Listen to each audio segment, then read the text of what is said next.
মিশা,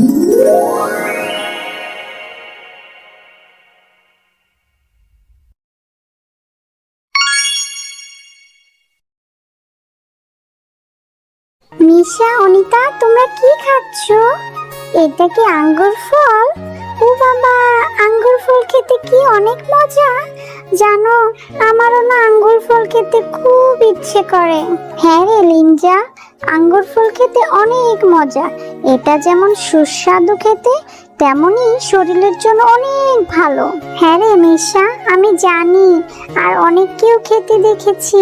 আমারও না খুব খেতে ইচ্ছে করে, কিন্তু কি করব বল, আমার যে মা বাবা নেই, বললেই তো আর খেতে পারি না। হ্যাঁ রে লিঞ্জা, আমাদেরও না তোর জন্য খুব মায়া লাগে রে, কিন্তু কি করব বল, আমাদের কাছে তো বেশি আঙ্গুর ফল নেই।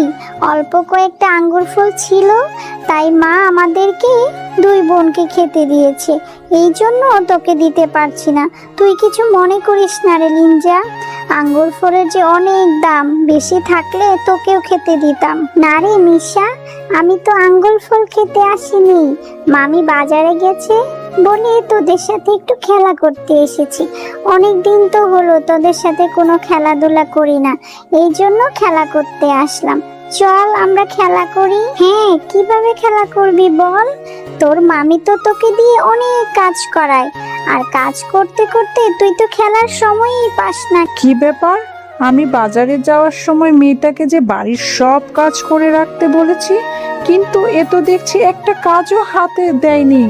আজ আসুক বাড়িতে, ওর ব্যবস্থা আমি করছি। ওকে আজ উচিত শিক্ষা দেব। মামি, তুমি এত বকছো কেন? আমি বাড়ির সব কাজ করে দিচ্ছি, তুমি আর বকো না মামি। কি হয়েছে মানে? আমি কখন বাজারে গেছি আর বাজার থেকে চলেও এসেছি, এসে দেখি একটা কাজও তুই করিসনি, উনুন পর্যন্ত জ্বালাসনি। পাড়ায় পাড়ায় না ঘুরলে তোর কি হয় না নাকি? আজ তোর ব্যবস্থা আমি করছি, যাতে সারা জীবন তোর মনে থাকে, আর যেন তুই কাজে ফাঁকি না দিতে পারিস। দাঁড়া, আমি আজকে তোকে এমন শাস্তি দেব যে বাড়িতে না থাকলে তুই যেন আর কাজে ফাঁকি না দিতে পারিস। মামি, আমাকে আর শাস্তি দিও না, আমি আর কাজে ফাঁকি দিব না, আমাকে ছেড়ে দাও মামি, আমি আর এমন করব না, আমাকে মাফ করে দাও। মা বাবা, তোমরা কোথায় গেলে? আমাকে ছেড়ে কেন চলে গেলে? রোজ রোজ এত কাজ করতে আমার একদম ভালো লাগে না। মা বাবা, তোমরা আমাকে একা রেখে কেন চলে গেলে? আমাকেও তোমাদের সাথে নিয়ে গেলে পারতে, আমার এখানে থাকতে একদম ভালো লাগে না। কিরে লিঞ্জা, রান্নাটা কি হলো নাকি সকালের মতো আরো 4-5টা চালাবো? হ্যাঁ মামি, রান্না প্রায় শেষ হয়ে এসেছে, আমি এখনই নিয়ে আসছি। মা, এই আঙ্গুর ফলগুলো খেতে না অনেক মিষ্টি, জানো মা, এগুলো আমার খুব ভালো লাগে, আমার শরীরে অনেক পুষ্টি হবে, তাই না মা বলো? হ্যাঁ রে মা, তাড়াতাড়ি খেয়ে নে, তা না হলে ওই মেয়েটা আবার চলে আসবে। তোর কোনো কিছুই সহ্য হয় না, ও দেখলেই খেতে যাবে। তাড়াতাড়ি খেয়ে নে তো দেখি। বাঁধন বোন, তুই আঙ্গুর ফল খাচ্ছিস? মামি, তুমি বাঁধনকে আঙ্গুর ফল কিনে দিছো, আমাকেও একটু বাঁধনের মতো আঙ্গুর ফল দেবে? আমি না কোনোদিন আঙ্গুর ফল খাইনি, শুধু একটুখানি খেয়ে দেখবো কেমন খেতে। দেখছিস, মাত্রই বললাম উনি এসে হাজির। কেন রে, তোর জন্য কি আমি আমার মেয়েটার পছন্দের কোনো কিছুই খেতে দিতে পারবো না নাকি? সব কিছুতেই তোকে আবার দিতে হবে নাকি? যা তো এখান থেকে। তুই সব সময় শুধু আমার মেয়েটার সাথে হিংসা করিস। আমার মেয়েটা এমনিতেই অসুস্থ, ডাক্তার বলেছে ওকে আঙ্গুর ফল খাওয়াতে, এই জন্যই তো এত দাম থাকা সত্ত্বেও ওকে আঙ্গুর ফল এনে দিয়েছি। যা তো এখান থেকে, গিয়ে পুকুর থেকে পানি নিয়ে আয়। ঠিক আছে মামি, আমাকে আঙ্গুর ফল দিতে হবে না, আমি পুকুর থেকে পানি আনতে যাচ্ছি। এরপর লিঞ্জা পুকুর ঘাট থেকে পানি আনতে চলে যায়। আরে, এই গাছে তো দেখি কোনো পাতাই নেই, এক ছোকা আঙ্গুর ফল এবং একটি ফুল দেখতে পাচ্ছি, কি আশ্চর্যকর বিষয়, সৃষ্টিকর্তার কি অশেষ মহিমা। যাই হোক, এই আঙ্গুর ফলগুলো আমি এখন বাড়ি নিয়ে যাই, মামিকে বলবো আমাকে আর বাঁধনকে আঙ্গুর ফলগুলো খেতে দিতে, তারপর আমরা মজা করে আঙ্গুর ফল খাবো। এরপর লিঞ্জা সেই আঙ্গুর ফলগুলো নিয়ে বাড়ির দিকে চলে যায়। মামি দেখো আমি কি নিয়ে এসেছি, কতগুলো আঙ্গুর ফল। এই আঙ্গুর ফলগুলো না আমি নদীর ঘাট থেকে পানি আনতে যেয়ে একটি গাছে পেয়েছি, আর তাই এই আঙ্গুরগুলো নিয়ে এসেছি আমার আর বাঁধনের জন্য।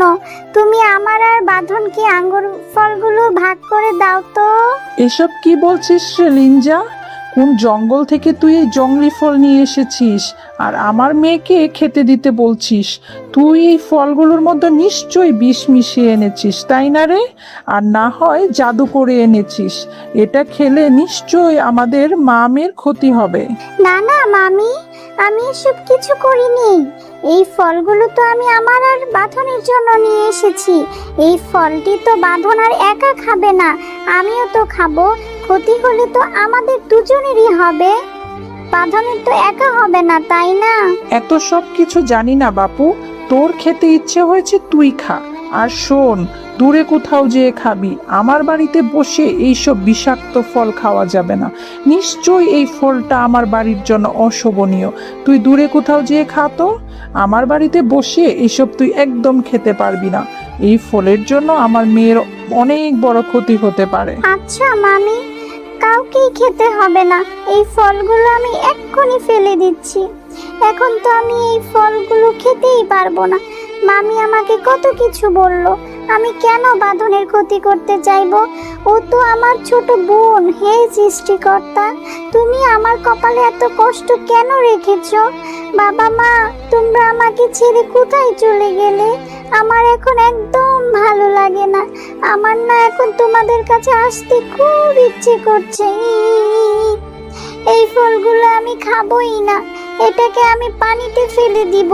তারপর লিঞ্জা সেই আঙ্গুর ফলগুলোকে পানিতে ফেলে দেয়।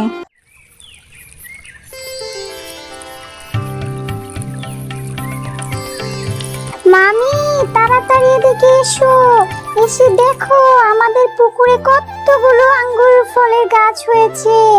আঙ্গুর ফলের গাছে কতগুলো আঙ্গুর ফল ধরে আছে। হ্যাঁ রে লিঞ্জা, এই যে দেখি অবাক করা বিষয়, এটা কিভাবে হলো? মামি, আমার মনে হচ্ছে কালকে যে আঙ্গুর ফলগুলো পুকুরে ফেলেছিলাম, সেই আঙ্গুর ফল থেকে মনে হয় এই গাছগুলো হয়েছে। হ্যাঁ লিঞ্জা, তুমি অনেক ভালো মেয়ে। কালকে যে আঙ্গুর ফলগুলো ফেলেছিলে সেগুলো কোনো সাধারণ আঙ্গুর ফল ছিল না, সেগুলো ছিল জাদুর আঙ্গুর ফল। এই জন্য এত বড় আঙ্গুর ফলের গাছ হয়েছে। এখন থেকে এইসব আঙ্গুর ফল তোমার, তুমি যত ইচ্ছা আঙ্গুর ফল খেতে পারবে। আর শিয়ালিনী, তুমি লিঞ্জার উপর অনেক অত্যাচার করেছো, এবার থেকে আমরা তোমাকে শাস্তি দেব। আর যদি তুমি লিঞ্জাকে তোমার নিজের সন্তানের মতো করে ভালোবাসো, তাহলে তোমাকে আমরা এর পুরস্কার দেব। তুমি তখনও এই গাছের ফল যত ইচ্ছে খেতে পারবে এবং বিক্রিও করতে পারবে। এই গাছের ফল বিক্রি করে তোমার সংসারের কোনো অভাব থাকবে না। কিন্তু তার জন্য তোমাকে লিঞ্জাকে তোমার নিজের সন্তানের মতো করে ভালোবাসতে হবে এবং কখনো তার সাথে কোনো খারাপ ব্যবহার করা যাবে না। তুই সত্যি বলছো জাদুর আঙ্গুর ফলের গাছ? তবে ঠিক আছে, আমি আর লিঞ্জার সাথে কখনো খারাপ ব্যবহার করব না, ওকে অত্যাচারও করব না, ওকে আমি আমার মেয়ের মতোই ভালোবাসবো।